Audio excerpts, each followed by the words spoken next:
Bonjour à tous, bienvenue à Boisvert Radio. Ce soir, émission numéro 43 en ce vendredi 7 août. Je vous rappelle là, que ce soir est la dernière émission avant mes vacances. Donc, comme à l'habitude, là, je prendrai beaucoup de plaisir à vous informer et vous divertir, soit la mission de Boisvert Radio depuis les tout débuts. Au programme de l'émission Actualité sportive, heureusement, au moment d'enregistrer le segment Actualité, le match numéro 4 de la série Canadien-Pingouin est complété. Donc, je vous ferai un résumé de cette rencontre, en plus des 5 matchs qui ont eu lieu hier dans la Ligue nationale de hockey. Donc, hier, je vous décris. Oui, il y a eu des matchs qui ont été joués avant le moment d'enregistrer en ce vendredi 7 août, mais je vais vous décrire les matchs d'hier le 6 août puisque je ne vous les ai pas encore décrits. Je vous parle aussi du tournoi MLS is back puisqu'on connaît l'identité des deux équipes finalistes depuis hier soir. Et finalement, je vous dévoile l'identité du nouvel entraîneur-chef des Cataractes de Shawinigan là, pour ceux qui n'étaient pas encore au courant. À l'entrevue aujourd'hui, je reçois Patrick Kelly. Patrick est l'entraîneur-chef de la toute nouvelle équipe de hockey collégial Division 2 au cégep de Limoilou, donc sous les couleurs des Titans. Il est aussi le propriétaire associé de l'UDH, donc l'unité de développement en hockey, et également le propriétaire et directeur de programme dans la Ligue de hockey perfectionnement Raptors. Donc j'ai très hâte de jaser avec Patrick Kelly pour la dernière entrevue avant mes vacances. À la fin de l'émission, je vous parlerai de l'arrêt de l'émission, justement de la pause, et je vous ferai un petit laïus pour conclure en beauté, en plus de vous donner quelques détails sur votre cadeau musical qui arrive en fin de semaine. En musique, aujourd'hui, c'est le vendredi rap, donc je ferai jouer tout d'abord une collaboration de DaBaby avec Roddy Ricch, et puis un gros succès de Florida. Actualité sportive, maintenant je commence par vous parler du quatrième match de la série 3 de 5 opposant les Canadiens de Montréal aux Pingouins de Pittsburgh. Donc match qui avait lieu cet après-midi sur les coups de 16h. La série, avant le début de ce quatrième match, la série était 2-1 pour le Canadien de Montréal. Donc comme c'est une série 3 de 5, les Pingouins se retrouvaient sur le bord de l'élimination. On pouvait noter un changement à l'alignement du Canadien de Montréal avec le Québécois Alex Belzile qui était inséré à la place de Jake Evans. Donc Jake Evans qui a son tout premier match en série a été blessé suite à une mise en échec de Brendan Tanev. Donc il laisse sa place à Alex Belzile. Et Alex Belzile, c'est non seulement son premier match en série, mais c'est également son tout premier match dans la Ligue nationale de hockey. Donc à 28 ans, Alex Belzile qui s'est taillé un poste et qui dispute à son baptême de feu un match hyper important. Et on peut noter aussi un changement important chez les Penguins de Pittsburgh alors que le jeune Tristan Jarry vit ses débuts en série. Gardien qui a connu une excellente saison lorsque Matt Murray était moins bon ou blessé. Tristan Jarry s'est vraiment imposé comme étant la relève vraiment devant le filet des Pingouins. Donc, en raison des moins bonnes performances de Matt Murray, depuis le début de la série, Jarry prenait sa place pour le match numéro 4. Je vais inclure la première et la deuxième période ensemble dans le résumé parce que c'est deux périodes qui ont été très semblables. Donc, on a eu justement les deux premières périodes très tranquilles avec aucun but qui s'est marqué. Les deux équipes s'étudiaient vraiment. Beaucoup de joueurs ne voulaient pas gaffer dans ce moment important. Là. Il y a eu quelques chances de marquer ici et là.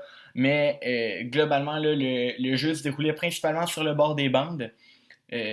Jeu où le Canadien excellait.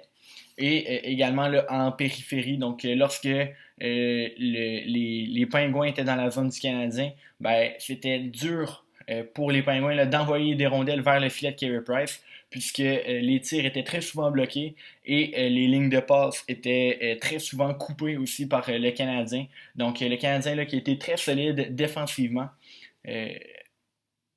Allure, justement, style de jeu qui a donné l'allure du match, puisque étant donné le jeu très défensif et hermétique du Canadien,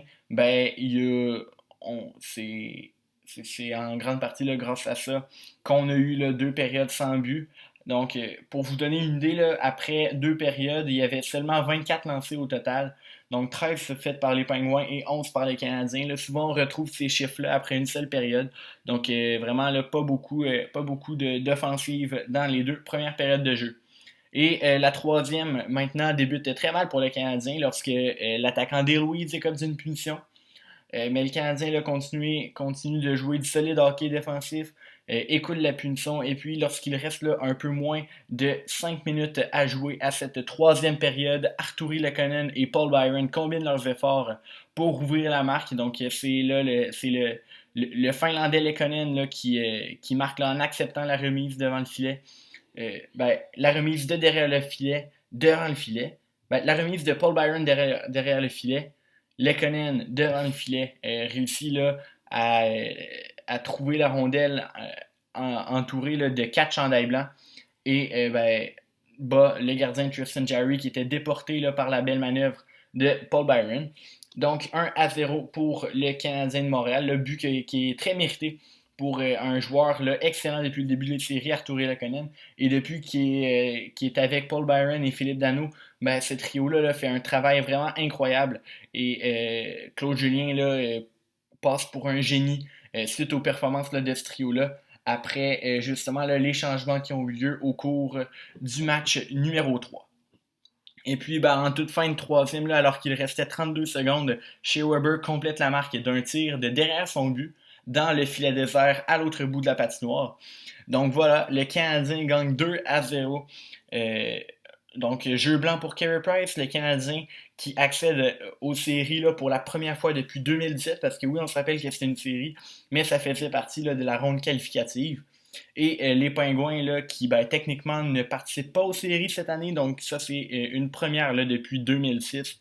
Donc Crosby Malkin, là, ça faisait. Ensemble, ils ont presque jamais là. Oui, c'est ça. Ensemble, ils n'ont jamais pas connu les séries. Donc voilà. Les Pingouins là, à l'extérieur des séries. Donc en première ronde, le Canadien de Montréal, ça devrait débuter, je pense, mardi prochain. Le Canadien va affronter là, le gagnant en tant que 12e tête de série, entre guillemets, là, dans ce tableau des séries. Le Canadien va affronter l'équipe qui va gagner le tournoi à la ronde, donc la meilleure équipe classée. Et ça va être soit les Flyers de Philadelphie ou le Lightning de Tampa Bay, car ces deux équipes ont 2 victoires en 2 matchs. Donc, Canadien en série, très bonne nouvelle pour les partisans du bleu-blanc-rouge. Je vous parle maintenant des matchs d'hier.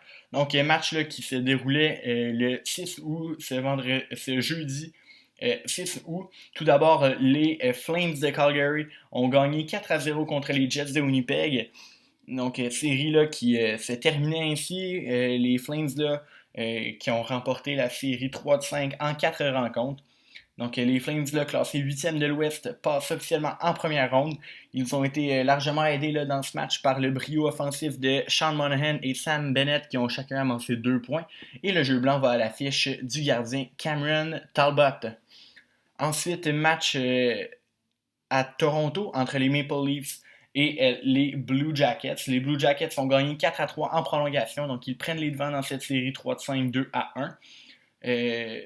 Lors du match numéro 2, une engueulade là, entre John Tortorella et Pierre-Luc Dubois ont fait les manchettes par exemple, sur les médias tels que TVA Sport et RDS. Et dans ce match numéro 3 de la série, les Leafs ont pris une avance 3-0. Et vraiment, là, le Québécois Pierre-Luc Dubois s'est vraiment comporté comme un leader, puisque les Blue Jackets ont réussi à passer de 0-3 à 3-3, notamment grâce à 2 buts de Pierre-Luc Dubois. Et puis, le Québécois est venu compléter le travail en marquant le but gagnant en toute fin de première prolongation. Donc, un joueur là, des grandes occasions, un grand leader, c'est Pierre-Luc Dubois, qui est allé compléter un tour du chapeau pour là, donner la victoire aux Blue Jackets et placer les Maple Leafs sur le bord du gouffre. À noter que le gardien letton Elvis Merzlikins a été parfait sur 21 tirs. Le gardien des Blue Jackets, Merzlikins, qui a été parfait sur 21 tirs en relève à Jonas Korpisalo. Korpisalo qui a été remplacé après les 3 buts des Maple Leafs. Et puis, dernier match de la ronde qualificative qui avait lieu hier entre les Canucks de Vancouver et le Wild du Minnesota. Les Canucks ont gagné 3-0, prenant les devants 2-1 dans la série. et plaçant le Wild du Minnesota sur le bord du gouffre. Les Canucks ont bien répondu après leur défaite du premier match, là, alignant 2 victoires de suite. Dans cette victoire de 3-0, ben, à noter là, les 3 passes pour le jeune défenseur vedette Quinn Hughes. Ensuite, un but et une passe pour les attaquants Brock Besser et Elias Peterson. D'ailleurs, là, pour Peterson, c'était là, son premier but en carrière en série. Donc, très bonne nouvelle pour le jeune. Et puis, le jeu blanc est allé à l'affiche du gardien Jacob Markstrom. 2 autres matchs aussi avaient lieu dans le cadre du tournoi à la ronde, regroupant là, les 4 meilleures équipes de chaque association. Donc tout d'abord, les Golden Knights de Vegas ont gagné 6-4 contre les Blues de Saint-Louis. Donc il s'agissait d'une deuxième victoire pour Vegas et d'une deuxième défaite pour Saint-Louis. 2 buts chacun pour Alex Tuch et pour Shea Theodore pour les Knights de Vegas. Et pour les Blues, c'est Colton Parayko qui peut en avoir dit autant. Là. Ce défenseur a également amassé 2 buts. Notons une très mauvaise performance toutefois là, du gardien des Golden Knights, c'est Marc-André Fleury, qui a arrêté seulement 13 rondelles sur les 17 qui ont été dirigées vers lui. Donc, très mauvais pourcentage d'efficacité. Mais au moins, là, c'est pas des matchs, dans le fond, qui comptent pour vrai. Là. Les Golden Knights restent quand même assurés d'une place en première ronde des séries. Et encore plus dans le rôle là, de tête de série numéro 1 ou 2. Tout dépend du résultat qu'ils vont faire contre l'Avalanche du Colorado en fin de semaine. Et finalement, match à Toronto entre les Capitals de Washington et les Flyers de Philadelphie.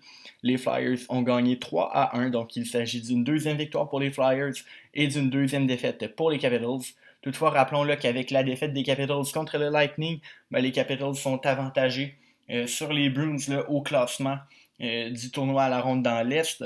Donc, oui, les Capitals comptent 1 point et les Bruins 0, avec le Lightning et les Flyers avec 4 chacun. Dans ce match-là, 3 points pour Scott Laughton, 2 buts, une passe, et 3 passes aussi là, pour Kevin Hayes. Donc, 2 excellents, un trio là, qui a fait tout le travail pour les Flyers dans cette rencontre. Je vous parle du tournoi MLS Back qui avait lieu la deuxième demi-finale du tournoi. Et donc la première, hier avait lieu la deuxième demi-finale du tournoi entre Orlando et Minnesota. Et puis mercredi avait lieu la première entre les Timbers de Portland et l'Union de Philadelphie. Donc je vous parle tout d'abord là, de la première entre les Timbers et l'Union. Tout d'abord, les Timbers de Portland ont pris les devants 2-0. Tard en deuxième mi-temps là, grâce à Sébastien Blanco et Jeremy Ebobisse. Malgré là, que l'Union a pu compter sur l'attaquant Andrew Wooten pour revenir à 2-1, c'était trop peu trop tard. Les Timbers ont passé en finale là, avec une victoire de 2-1. Et comme je disais, hier avait lieu la première demi-finale entre l'équipe locale, le Orlando City FC, et une autre équipe, là, le Minnesota United.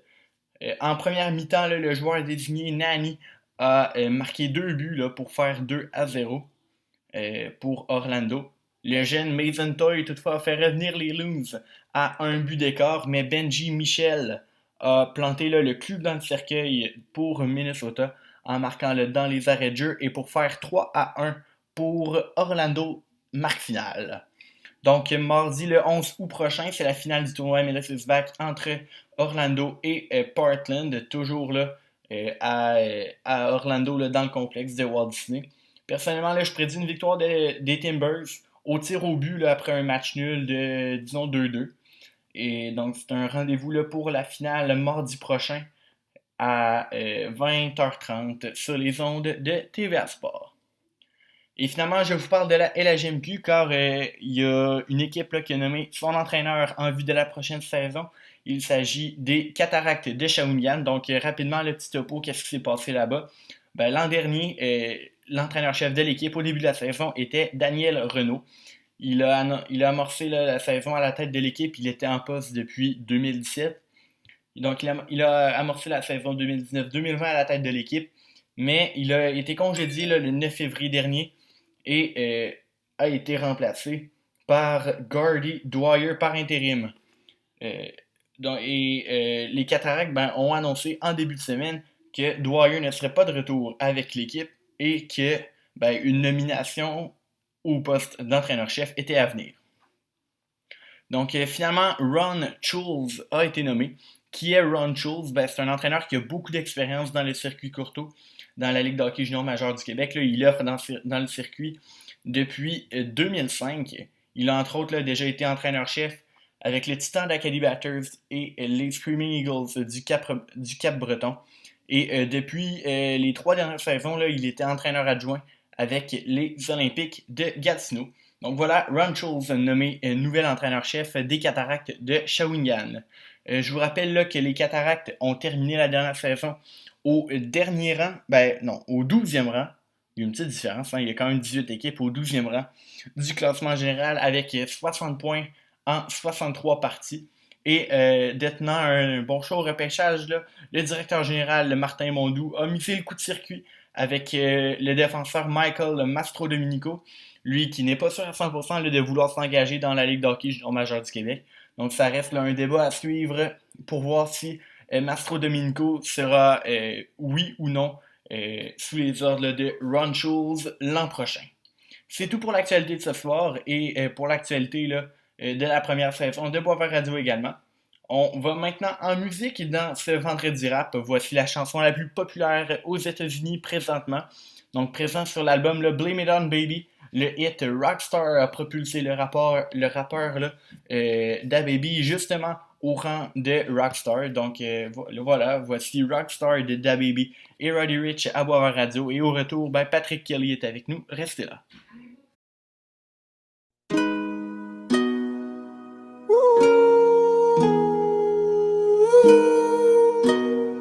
I pull up like how you pull up, baby? How you pull up? How you pull up? I pull up. Step in the kitchen. Let's go. Brand new Lamborghini, fuck a cop car. With a pistol on my hip like I'm a cop. Have you ever met a real nigga rock star? This ain't no guitar, bitch, this a Glock. My Glock told me to promise you gon' squeeze me. You better let me go the day you need me. So bitch, you put me on that nigga, get the bus. And if I ain't enough, go get the chop. It's safe to say I earned it, ain't a nigga gave me nothing. I'm ready to hop out on a nigga, get the bus. Know you heard me say you play, you late, don't make me push the butt. Full of pain, dropped enough tears to fill up a fucking bucket. Going for buckets, I bought a chopper. I got a big drum and hold 100. Ain't going for nothing, I'm ready to air it out on all these niggas, I can see I'm running. Just talked to my mom, she hit me on FaceTime just to check up on me and my brother. I'm really the baby, she know that the youngest son was always guaranteed to get the money. Okay, let's go. She know that the baby boy was always guaranteed to get the loot. She know what I do, she know if I run from a nigga, I'ma pull it out and shoot. PTSD, I'm always waking up in cold sweats like I got the flu. My daughter a G, she saw me kill a nigga in front of her before the age of 2. And I'd kill another nigga too, before I let another nigga do something to you. As long as you know that, don't let nobody tell you different, daddy love you. Let's go. Brand new Lamborghini, fuck a cop car. With a pistol on my hip like I'm a cop. Have you ever met a real nigga rock star? This ain't no guitar, bitch, this a Glock. My Glock told me to promise you gon' squeeze me. You better let me go the day you need me. So bitch, you put me on that nigga, get the bus. And if I ain't enough, go get the chop. Keep a Glockin' when I ride in the Suburban. Cause the codeine had a young nigga swerving. I got the mop, watch me wash him like detergent.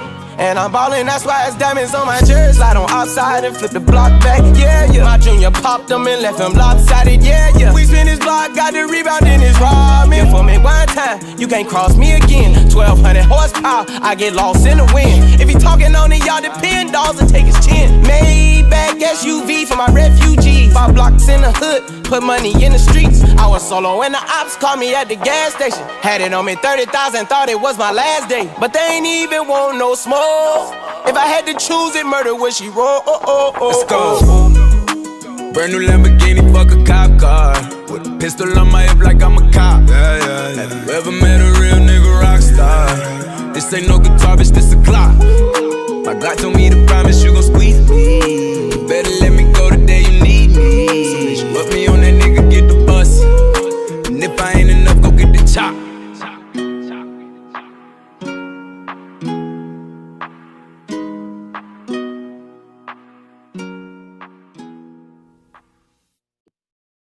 On est de retour à Boisvert Radio. Pour la dernière entrevue de la semaine, on reçoit Patrick Kelly. Patrick est le premier entraîneur-chef de l'équipe masculine de hockey collégial D2 au cégep de Limoilou. Il est aussi enseignant en éducation physique là, à ce cégep. Il est aussi propriétaire associé dans l'UDH, donc l'unité de développement hockey, et il est aussi propriétaire et directeur de programme dans la Ligue Perfectionnement Hockey Raptors. Bonjour Patrick, vous allez bien? Salut Charles, oui, ça va super bien. Good. Tout d'abord, parlons là, de votre passion pour le coaching. D'où est-elle venue? Je suis à ma 30e année cette année.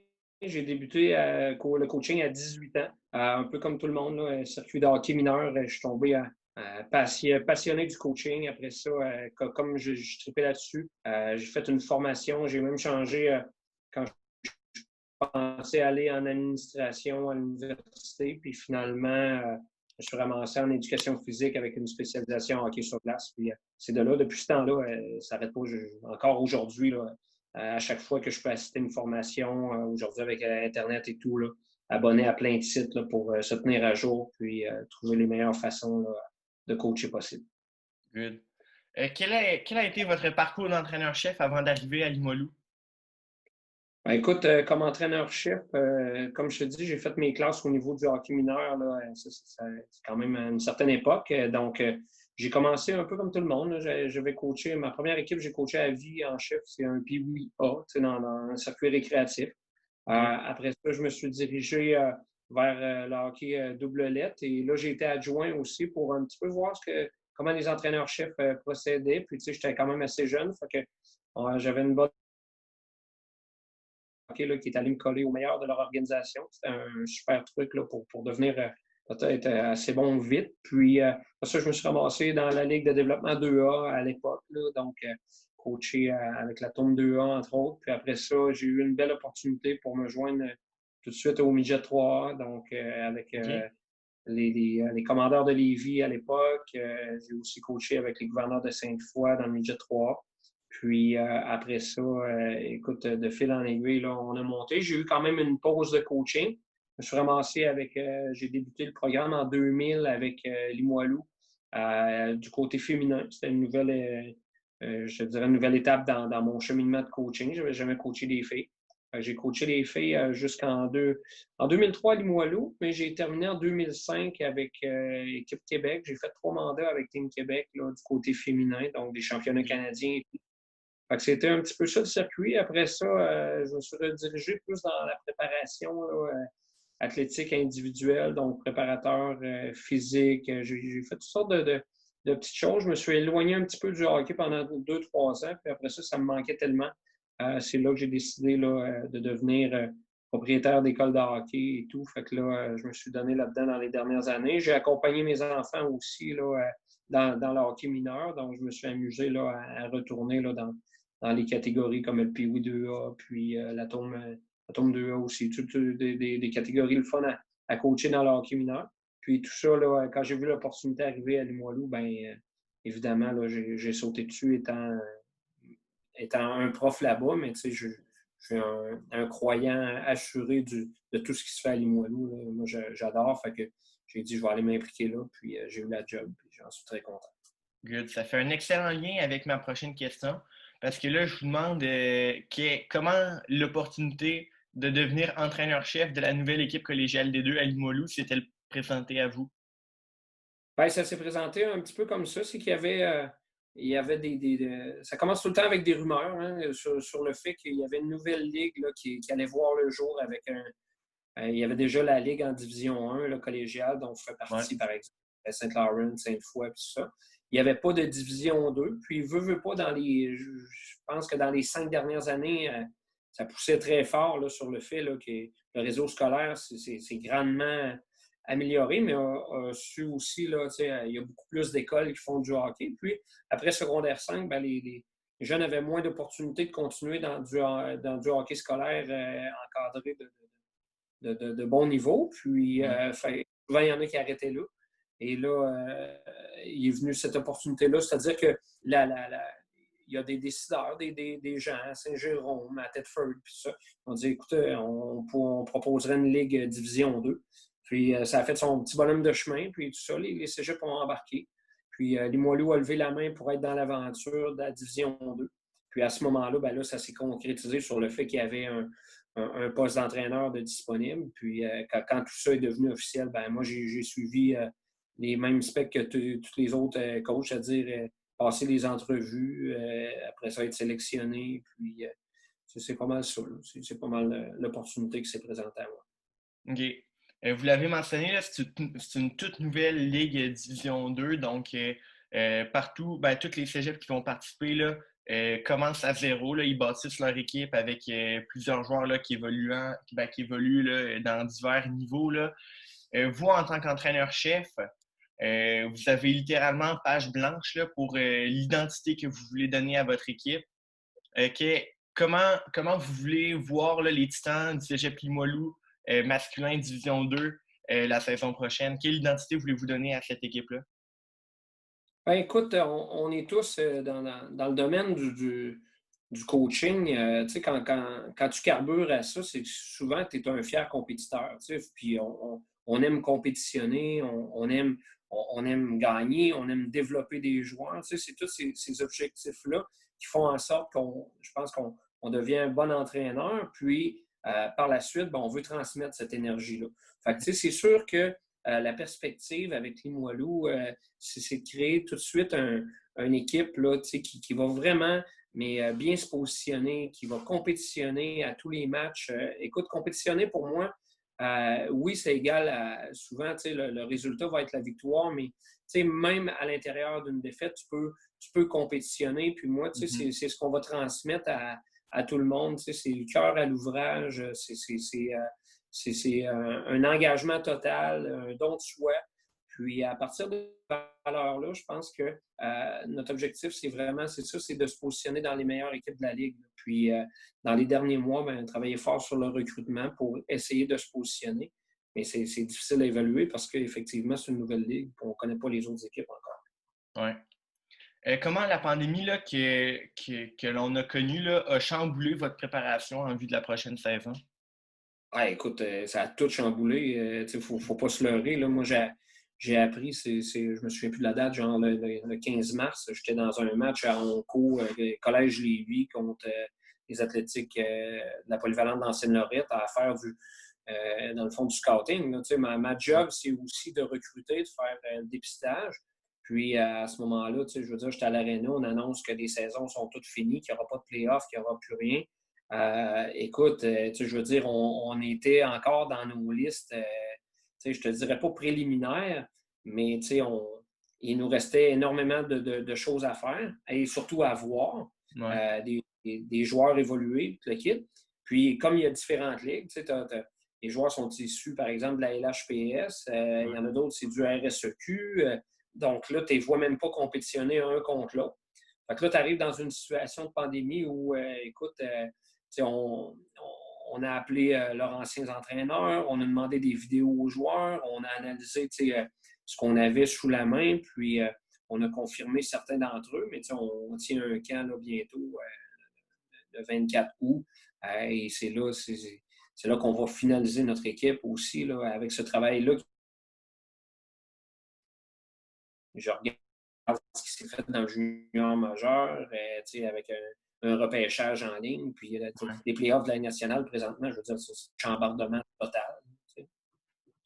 Ouais. Justement, là, parlant de la prochaine saison, quel est le plan?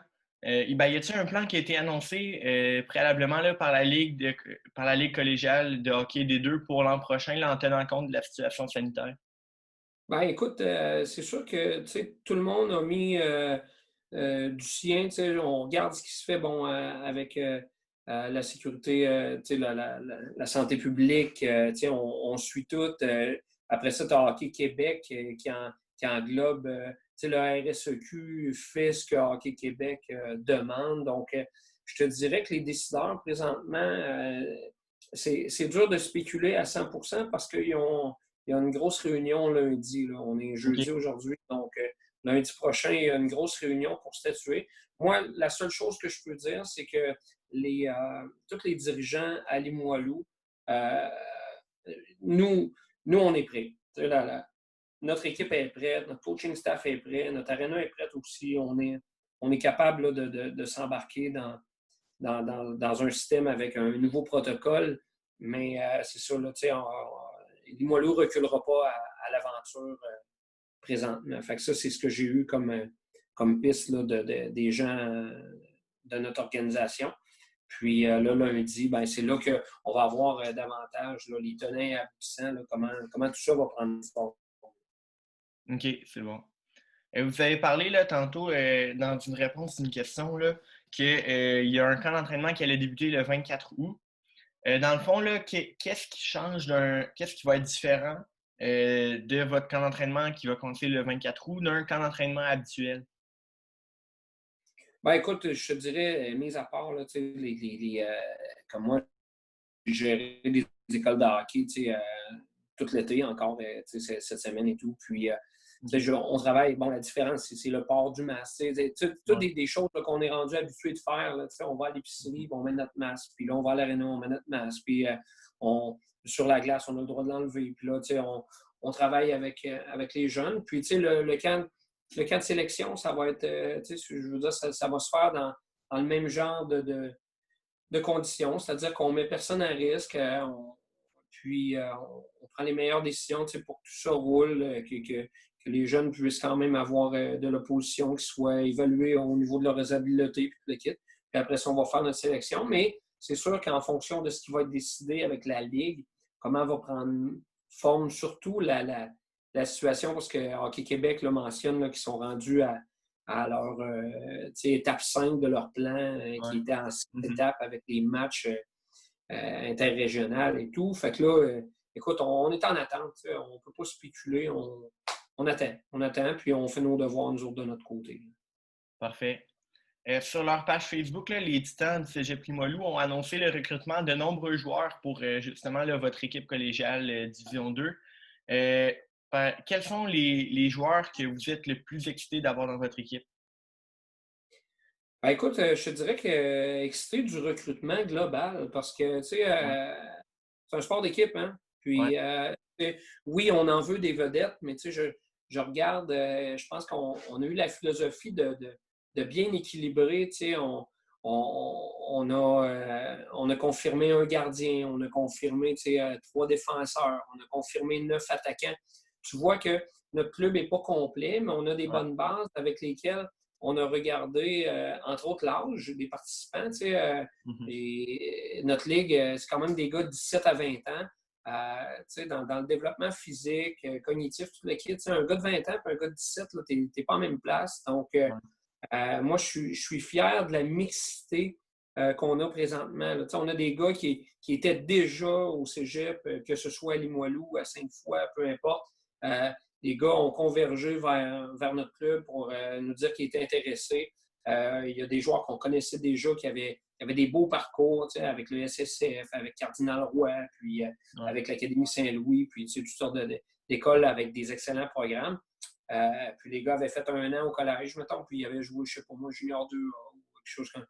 Puis là, on est super content de les avoir. Tu sais, pour moi, cette question-là, les joueurs sur lesquels reposeront davantage la pression de la production, par exemple, offensive à Limoilou. Je vais attendre avant de me commettre. Tu sais, je veux voir le camp. Je veux vraiment bien sentir, comme je t'ai dit tantôt, le fait que les joueurs viennent tous quasiment de ligues différentes, de milieux différents. C'est difficile en tabarnouche de savoir qui va vraiment ressortir du jeu. Good. Puis, juste pour savoir, là, vous avez dit que vous avez déjà confirmé 9 attaquants, 3 défenseurs, un gardien. Est-ce que ces joueurs-là vont participer aussi au camp d'entraînement? Et si oui, est-ce qu'ils peuvent avoir un poste à perdre si d'autres joueurs là, créent des surprises? Ouais, je te dirais que, tu sais, il y a une question de respect là-dedans. Tu sais, quand moi, je donne ma parole à un joueur comme quoi il est confirmé dans l'équipe, tu sais, je ne changerai pas. Là. Tu sais, le jeune a peut-être déjà engagé des frais. Il y a peut-être déjà tu sais, un joueur, par exemple, qui vient de Boucherville. Le petit gars est venu avec ses parents, magasiner un appartement, tout le kit. Tu sais, je veux dire, même si j'en ai un meilleur, moi, là, tu sais, à un moment donné, en vieillissant, là, il y a un côté humain qui rentre là-dedans. Là, puis je pense que là-dessus, Cégep Limoilou a tout le temps fait valoir ses valeurs humaines. Puis je pense que c'est des règles d'engagement. Tu sais, si je n'avais pas été convaincu que ces jeunes-là n'étaient pas à confirmer, je ne les aurais pas confirmés tout simplement. Tu sais. Puis, pour répondre à ta première question, ils vont tous être au camp. Tu sais, on doit continuer de les évaluer. Puis les autres qui sont par exemple, si on parle des 3 postes réguliers qui restent à combler à l'avant, plus un 3 postes de réservistes. Les réservistes, là-dedans, c'est assez constant parce qu'il faut qu'ils soient dans ton cégep. Il faut qu'ils pratiquent avec toi parce qu'ils sont appelés à remplacer les gars. Puis, c'est un âge de 17 à 20 ans là, où il y a quand même passablement de blessures. Donc, tout le monde doit être stand-by. Puis, nous, on doit évaluer quel élément on va garder comme réserviste, quel élément on va garder comme régulier. Puis, avec le camp, ben, c'est une belle façon de tout placer là, les pièces du puzzle. Oui, c'est sûr. Vous êtes aussi, là, comme je l'ai dit dans l'introduction, vous êtes aussi propriétaire associé de l'unité de développement de hockey ou UDH. Quelle est la mission de l'UDH et comment vous vous impliquez là, concrètement? Ben écoute, c'est sûr qu'avec cette nomination-là à titre d'entraîneur-chef de Limoilou, mes rôles changent un petit peu au sein de l'UDH. L'UDH, dans le fond, c'est une école de hockey, mais c'est plus qu'une école de hockey. Dans le fond, c'est qu'on offre des services à l'année. On fait des perfectionnements pour les joueurs. On travaille beaucoup en collaboration avec les organisations de hockey mineurs aussi. On peut offrir des programmes de power skating à une association de hockey mineur. On fait de la formation pour les coachs aussi. On fait beaucoup de conférences. Écoute, c'est une panoplie de services dans lesquels on a misé aussi avec des partenaires d'affaires. Quand je dis que je suis propriétaire associé, c'est que je suis associé à mon autre partenaire d'affaires, dans le fond. Là. On est 2 propriétaires. Puis, on se divise la job. Puis après ça, on a des ressources. Là, chez nous, on appelle ça des seniors. Là, mais tu sais, sont des super bonnes ressources autonomes. Donc, quand on les envoie sur des contrats, moi, je suis quand même dégagé de ces contrats-là. Là. Tu sais, je veux dire, j'y vais j'y vais dans mes plaisirs. Donc, oui, tu peux me retrouver sur la glace avec l'UDH, peut-être à 25 du temps. Les autres choses, ça roule avec d'autres responsables de groupe et tout ça là, chez nous. C'est un petit peu ça. Mais c'est un service hockey l'ensemble des services qu'on pourrait imaginer. Puis, Good. En terminant, là, vous êtes aussi impliqué dans la Ligue Perfectionnement Hockey Raptors. Tout d'abord, qu'est-ce que c'est que les Raptors et comment vous vous impliquez là, dans ce projet-là également? Écoute, c'est une idée que j'ai eue avec Mélanie Gauthier il y a à peu près 6 ans. Elle, c'est une psychopédagogue de formation, elle est au doctorat à l'université.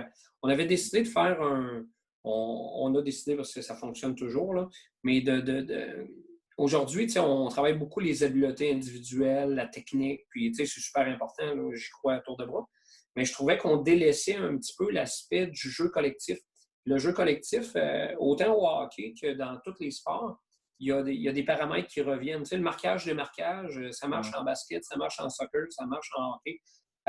Donc, nous autres, on a décidé d'axer un programme qui était fait sur les habiletés collectives. Donc, puis on a breveté des droits d'utilisation de certains outils. Je te dirais que moi, j'ai une passion qui est aussi d'être enseignant. Puis, ce trip-là de prof, la Ligue de perfectionnement Hockey Raptor est venue répondre à ce trip-là. Là. Par exemple, on a fait une application d'accompagnement avec des questionnaires. C'est comme si les jeunes avaient des examens à chaque fin de la semaine. Après ça, on avait un guide d'accompagnement, un livre. C'est des affaires qu'on ne voit pas nécessairement dans les écoles de hockey traditionnelles.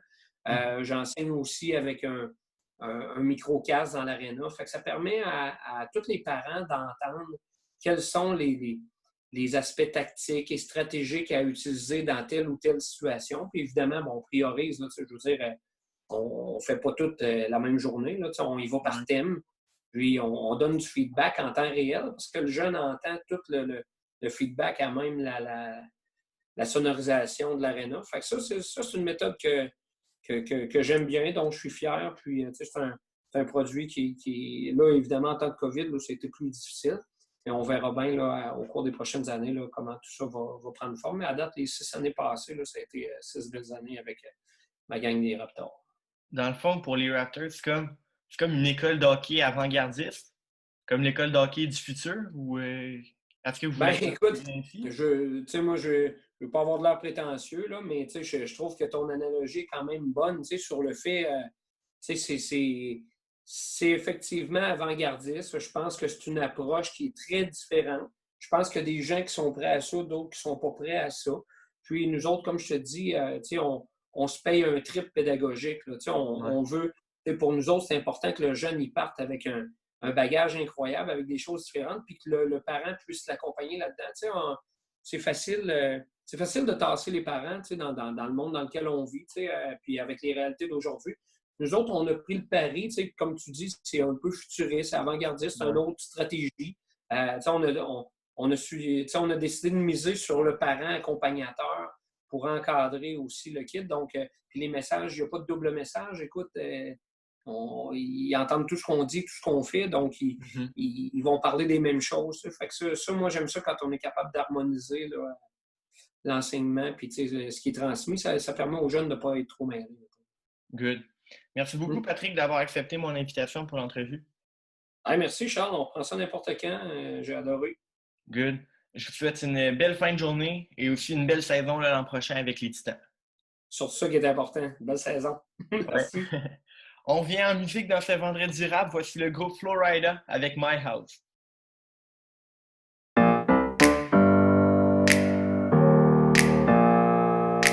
Open up the champagne, pop. It's my house, come on, turn it up. Hear a knock on the door and the night begins. Cause we've done this before, so you come on in. Make yourself at my home, tell me where you been. Pour yourself something cold, baby, cheers to this. Sometimes you gotta stay in, and you know where I live. Yeah, you know what we is. Sometimes you gotta stay in. Welcome to my house, baby, take control now. We can't even slow down. We don't have to go a while. Welcome to my house, play that music too loud. Show me what you do now. We don't have to go a while. Welcome to my house.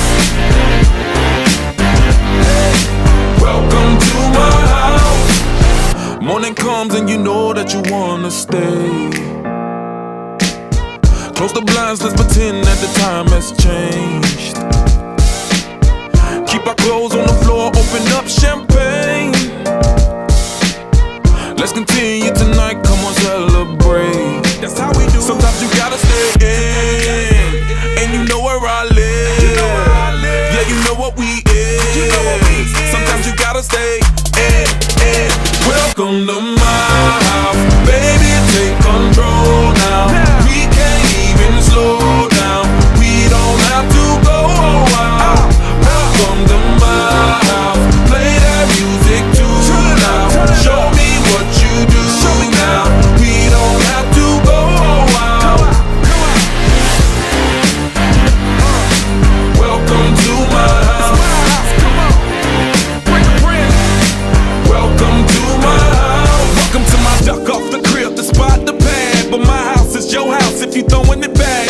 Excuse me, it's my home, draining the sand. Soon as these happy faces land, you can run with the cash. Home run, slam dunk, touchdown pass. Mi casa es tu casa, so it ain't no holding back. Another shot of vodka, you know what's in my glass. It's my house, just relax. Welcome to my house, baby, take control now. We can't even slow down. We don't have to go a while. Welcome to my house, play that music too loud. Show me what you do now. We don't have to go a while. Welcome to my house. You heard me? We ain't gotta go out, cause what? Welcome to my house. It's my house, my house. What? Welcome to my house. It's my house. Voilà, c'est maintenant l'heure du dernier segment là, de l'émission d'aujourd'hui.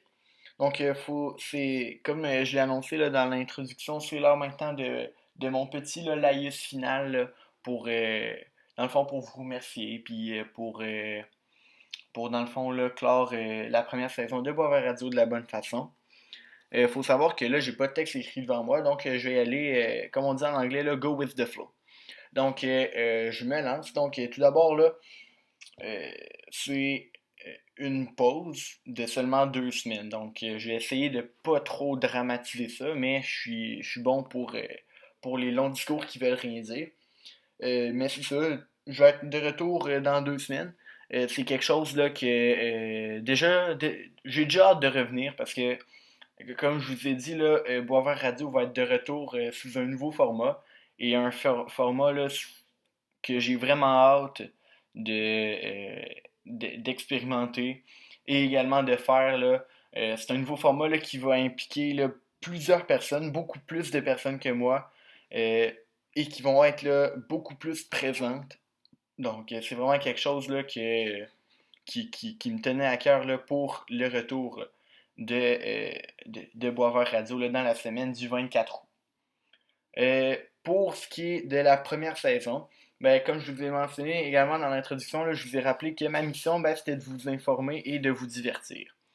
J'espère que la mission a été réussie. Là. Bien entendu, là, les segments actualités servaient beaucoup à informer. Et ben, l'entrevue à un peu des deux, à vous informer un peu là, sur l'invité et aussi ben, à vous divertir parce que ben, j'essaie de rendre les entrevues intéressantes, de trouver des invités provenant là, de domaines ou ben, plutôt là, comme, comme ma radio est plus là, sportive, de plusieurs sports différents. Donc c'est quelque chose, c'est un défi que je me suis lancé au début et je pense que ben, j'ai réussi à me tenir à un joueur de hockey par semaine maximum. Là, fait que là, donc ouais, j'ai essayé d'être plutôt varié parce que oui, ça aurait été facile pour moi d'aller chercher plein de joueurs de hockey qui jouent Midget 3 ou la GMQ ou dans le réseau scolaire, là, dans des hauts calibres, puis de simplement faire presque toujours la même entrevue. Mais j'ai décidé d'aller chercher des entraîneurs. J'ai décidé d'aller chercher là, des personnes dans le tennis, des personnes dans le baseball. J'ai essayé de chercher aussi, là, ben, j'ai reçu plusieurs également animateurs de radio qui justement là, pour une entrevue, pour parler de leur projet et tout. Donc ça, c'est quelque chose que j'ai trouvé vraiment intéressant. J'ai reçu également du monde dans la télé, j'ai reçu des humoristes. Donc je suis vraiment fier des invités que j'ai eus. Et je vous ai dit que je voulais faire là, quelques remerciements dans ce dernier segment de l'émission. Ben, mon tout premier remerciement va à tous les invités. Donc j'ai fait un total de 44 émissions dans les 9 semaines. J'ai eu 43 invités parce que là-dedans, là, j'exclus l'émission 0 où j'explique le concept et tout. Je sais pas si vous vous en rappelez. C'est d'ailleurs là, ma vidéo qui a été le plus vue, donc 211 vues en date là, du vendredi le 7 août à 21h49. 211 vues sur la toute première émission. Là, c'est celle qui a été le plus visionnée. Donc je vous remercie tous ceux qui ont visionné. Mais bref, pour en revenir à mon premier remerciement, c'est pour les invités. Donc, j'ai reçu 43 invités différents. Tous là ont accepté avec joie. Oui, j'ai eu quelques refus, mais globalement, là, je suis vraiment satisfait de la diversité et de la qualité des invités que j'ai reçus. Je les nommerai pas un par un parce que ça serait très long, mais merci beaucoup là, aux 43 invités différents là, que j'ai reçus. Mon deuxième remerciement va aux auditeurs. Donc, merci à vous là, d'avoir été à l'écoute. Mettons, si je suis une moyenne là, du nombre de visionnements de toutes les émissions, j'arrive à environ 40. Donc, c'est quelque chose qui est très satisfaisant de mon côté là, pour une première expérience là, radiophonique. Également, là, merci s'il y a du monde qui ont tombé sur Boisvert Radio par hasard en raison là, notamment peut-être là, de partage des invités ou, qui tombent là-dessus là, comme par hasard sur YouTube, ben, si vous êtes restés, ben, je vous remercie également. Et merci aussi là, à ma base d'auditeurs là, quotidienne qui vont se reconnaître. Aussi, je voudrais remercier ma famille qui m'a soutenu. Également, les deux chroniqueurs, là, Jérémy Thomas qui ont fait un travail là, assidu pour leurs recherches, pour leurs chroniques, qui ont été présents là, à chaque semaine, qui sont, ben, c'est ça, sont pas partis en vacances, qui sont, en tout cas, qui ont pas eu d'absence. Par exemple, là, ils auraient pu être partis en voyage, je sais pas, mais non, ils ont toujours été là. Puis ça, ça me fait chaud au cœur et j'espère là, que justement, là, Jérémy Thomas, on va se retrouver là, le plus souvent possible là, pour le futur là, de Boisvert Radio parce que ça s'annonce rose et ça s'annonce excitant. Je pense que j'ai fait le tour avec les remerciements. Je vous parle un peu maintenant là, du cadeau estival, du cadeau musical que j'allais vous laisser. Donc, le décompte, là, comme prévu, ben, personnellement, de mon côté, j'ai déjà fini le décompte. J'ai décidé là, dans quel ordre les chansons allaient être placées.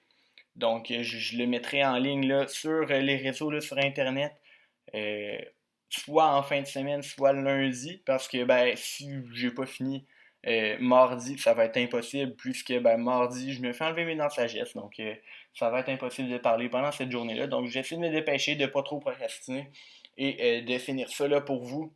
Donc, ce qui sera nommé là, officiellement là, le décompte musical de l'été de Boisvert Radio. Donc, c'est vraiment là, des chansons de l'été 2020 que je vous montre. Pas que je vais vous montrer, pas nécessairement que je vais vous faire connaître, parce que la majorité en passe à la radio, mais juste pour les classer et les regrouper là, tous au même endroit, afin de rendre là, votre été, là, votre playlist un peu plus, disons, au goût du jour. Sans vexer ceux qui ont des playlists vieilles également. Il y a des classiques également qui sont excellents, mais c'est. Bref, pendant le confinement, j'ai beaucoup écouté de musique, puis c'est quelque chose là vraiment que j'ai suivi avec attention. Donc c'est quelque chose là que je vais réaliser pour vous avec grand plaisir. Ouais, je pense que j'ai fait le tour. Donc c'est tout pour l'émission de ce soir. J'aimerais remercier Patrick Kelly également pour l'entrevue d'aujourd'hui. Comme je viens de le mentionner, le décompte musical de l'été de Boisvert Radio va être disponible prochainement. Donc on se retrouve là en fin de semaine pour ce décompte musical. Et sinon, ben, on se retrouve dans 2 semaines, dans la semaine là, du 24 août. Ben non, on va se retrouver plus tôt. Parce que je vais vous annoncer là, sur Facebook ce nouveau format, toutes les nouveautés qui vont venir avec. Sûrement dans les jours précédents, là, le 24 août. Donc la fin de semaine, là, 21, 22, 23 août, là, c'est le temps là, d'aller très souvent sur Boisvert Radio parce que ça va être des journées là, pleines d'annoncements, ben, pleines d'annonces, plein de dévoilements de nouveautés, des nouveaux collaborateurs qui vont s'ajouter. Bref, c'est vraiment là, une fin de semaine que vous ne voudrez pas être loin de votre téléphone pour manquer toute l'action là, qu'il va y avoir à Boisvert Radio parce que ça va être gros. Donc ça, je vous promets. Donc voilà, c'est là. Merci d'avoir été à l'écoute ce soir. Donc on se retrouve là en fin de semaine pour le décompte musical de Boisvert Radio et dans 2 semaines pour le nouveau format de Boisvert Radio. Et surtout, ben, n'oubliez pas de prendre soin de vous.